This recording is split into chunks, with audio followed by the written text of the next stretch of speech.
শাইখ সাদি রহমাতুল্লাহি আলাইহি একবার তার শাগরেদকে নিয়ে রাস্তা দিয়ে হাঁটতেছেন, জঙ্গলের পাশ দিয়ে হাঁটতেছেন। হঠাৎ করে তার ইস্তেনজার প্রয়োজন হয়ে গেল। শাইখ সাদি রহমাতুল্লাহি আলাইহি তার শাগরেদকে বললেন, এই শাগরেদ, তুমি একটু অপেক্ষা করো, আমি জঙ্গলের মধ্য থেকে এখনই ঘুরে আসতেছি, আমার একটু ইস্তেনজার প্রয়োজন হয়েছে।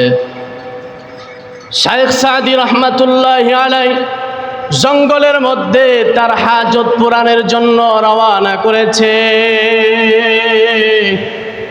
জঙ্গলের মধ্যে যাওয়ার পর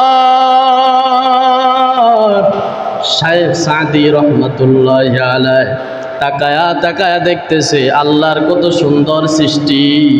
গাছপালা তরুলতাগুলা দেখা যায়, গাছের উপরে আবার পাখিগুলা কিচিরমিচির করতেছে। যারা জঙ্গলের মধ্যে গেছেন তারা বুঝবেন, ওই জঙ্গলের ভিতরে যাওয়ার পরে গাছের উপরে দেখবেন কত সুন্দর সুন্দর পাখিগুলা কিচিরমিচির করে ডাক দেয়, ঠিক কিনা জোরে বলেন? এগুলা একজনার প্রশংসা করে, একজনার তাসবিহ জপে, গলার আওয়াজ বড় করে বলেন তো তার নাম কি?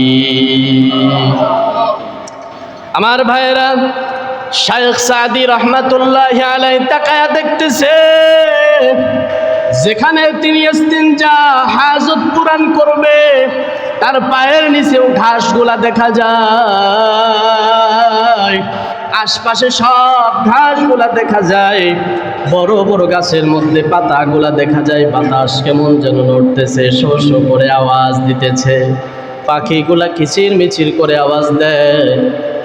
উনি একটু ঘুরেই আবার চলে আসলেন। শাগরেদ ডাক দিয়া কয়, হুজুর, বুঝলাম না এত দ্রুত আপনার কেমনে হাজাত পূরণ হয়ে গেল? শাইখ সাদি ডাক দিয়া কয়, ও আমার শাগরেদ শোন, আমি যখন ওই জঙ্গলের মধ্যে প্রবেশ করলাম, ওই জঙ্গলের মধ্যে প্রবেশ করার পরে আমি তাকাইয়া তাকাইয়া দেখলাম ওই গাছের মধ্যে পাখিগুলা ডাকতেছি,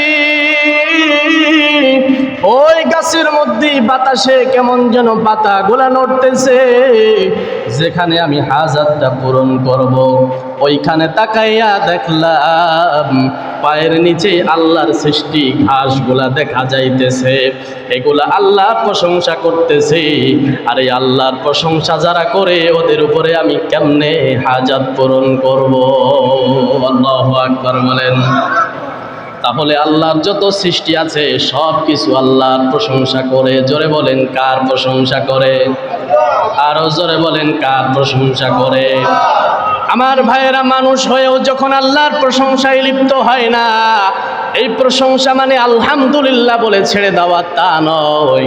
আল্লাহ আপনার নিয়ামত দিয়েছে, আল্লাহ আপনার বাহুবলে শক্তি দিয়েছে, এই শক্তি দিয়ে আপনি দুনিয়া কামাই করলেন, এই শক্তি দিয়ে আপনি গাড়ি বাড়ির মালিক হয়ে গেলেন। বলেন তো এই শক্তি দিয়েছেন কে? আরো জোরে বলেন, কে? শক্তি দিয়েছেন আল্লাহ। ওই আল্লাহ অর্ডার করেছে, গোলাম এই শক্তির প্রশংসা কেমনে করবা, কেমনে আদায় করবা? মুয়াজ্জিন যখন মসজিদ থেকে আজান দিবে, একটা সেকেন্ডও আর দুনিয়ার কাজে লিপ্ত হওয়া যাবে না। আমি আল্লাহর ঘর মসজিদে আইসা নামাজে শরীক হওয়া লাগবে। এটাও সেই প্রশংসা, শুকরিয়া আদায়ের অন্তর্ভুক্ত। পড়েন সুবহানাল্লাহ। আমার ভাইয়ের জন্য আল্লাহ বললেন, প্রথম নম্বর আয়াত, সাব্বাহা লিল্লাহ মা ফিস সামাওয়াতি ওয়া মা ফিল আরদ ওয়া হুয়াল আজিজুল হাকিম। আল্লাহ বলেন, আমার গোলাম শোনো, জমিনের মধ্যে যত সৃষ্টি আছে, আসমানের মধ্যে যত সৃষ্টি আছে, এগুলা সব আমি আল্লাহর প্রশংসা করে। এরপরে আল্লাহ বলেন, ইয়া আইয়ুহাল্লাযীনা আমানু, হে ঈমানদারগণ, লিমা তাকুলুন মা লা তাফআলুন, তোমরা এমন কথা কেন বলো যা তোমরা নিজেরাই করো না? ওই যে সাহাবায়ে কেরাম বলছিলেন, আমরা যদি জানতে পারতাম আল্লাহর কাছে কোন আমলটা প্রিয়, তাহলে ওইটা যদি আমরা বুঝতে পারতাম, জানতে পারতাম, আমরা জান দিয়া হলেও মাল দিয়া হলেও ওইটা করার চেষ্টা করতাম। আল্লাহ যখন এই আয়াতটা নাজিল করে জানায়া দিলেন আমি আল্লাহর কাছে প্রিয় হলো আমি আল্লাহর রাস্তায় জিহাদ করা, জিহাদ ফি সাবিলিল্লাহ, আল্লাহর রাস্তায় যুদ্ধ করা হলো আল্লাহর কাছে প্রিয়। তখন কিছু ইমানদার বলতে লাগলো আল্লাহ এখন কেন নাজিল করলেন, পিছন কাটতে শুরু করলো। এই জন্যই আল্লাহ বললেন ও ইমানদারের, আরে একটা সময় তোমরা বলেছিলা আল্লাহর কাছে প্রিয় আমলটা যদি জানতে পারতাম তাহলে আমরা আমল করতাম, জীবন দেয়া হলেও, অর্থ দেয়া হলেও, সম্পদ দেয়া হলেও। আল্লাহ বলেন তোমাদের কি হলো, লিমা তাকুলুনা মা লা তাফালুন, তোমরা বললা একটা করতেছো আর একটা কেন, যা বলো তা কেন করো না। কাবুরা মাকতান ইনদাল্লাহ, আল্লাহর কাছে এটা অত্যন্ত ঘৃণিত, অপছন্দনীয়। ইমানদার যেই কথাটাই বলবে ওই কথাটা ইমানদারের করা লাগবে কি লাগবে না? জোরে বলেন না কেন লাগবে না?